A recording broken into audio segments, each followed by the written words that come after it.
So what if I told you we could wipe out Putin's energy grip on our allies in Europe, or diminish it at any rate, and put more Americans to work at the same time?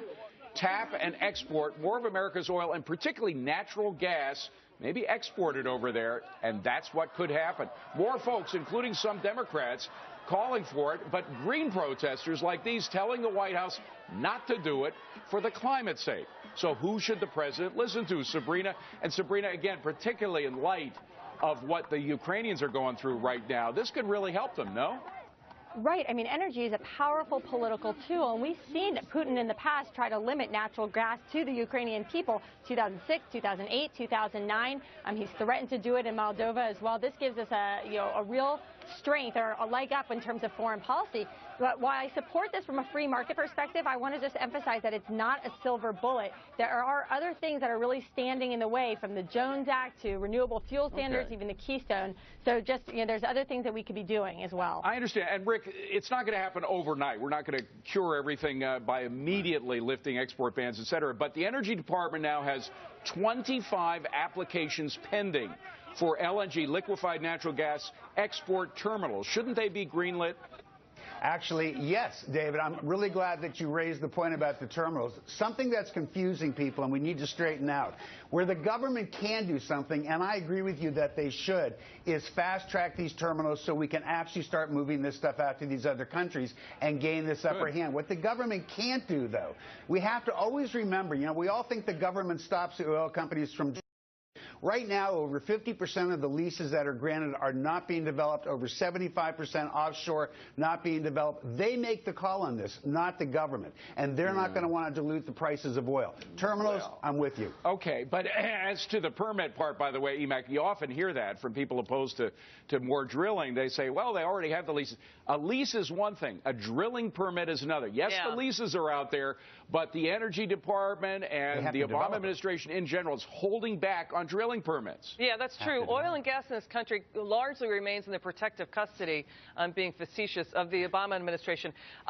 Here's what's going on. When you drive down the cost of energy worldwide, you get rid of these dictators like Putin. You have Arab Springs breaking out. If oil, for example, drops below 90, that's what's really rocked them. Whoever controls energy controls power of a government. And what's happening now is, I think you mentioned at the break, David, 25 export terminals are in the pipeline for LNG, for liquid, but they're being held up. And if we fast-track them, wow, you could see a total ripple effect around the world of who's in power. Particularly, Bill Baldwin, when you look at a map of Ukraine and you see it just crisscross with all these gas pipelines. Europe is far more advanced in terms of these gas pipelines than we are in the United States.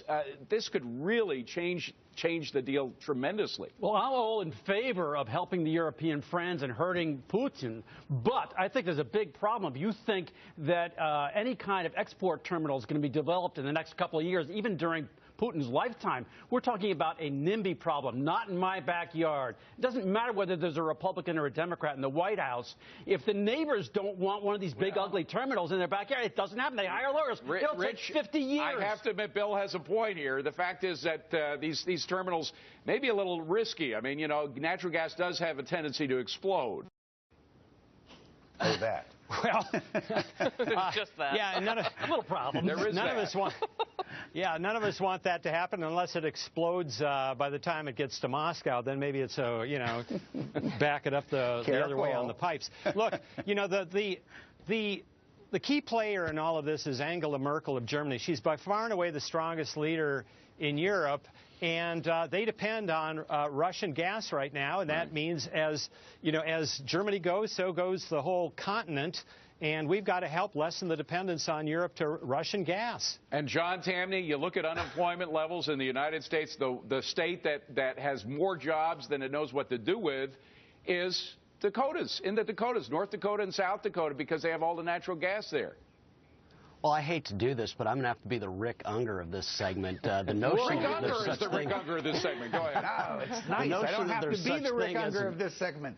The idea that there's such thing as an oil or a gas weapon is a myth. The notion that Russia can keep its oil and gas from reaching other countries in Europe defies basic economics. The only closed economy is the world economy. If Russia embargoes every single European state, they'll still consume Russian oil and gas. They'll just buy it from those Russia does not embargo.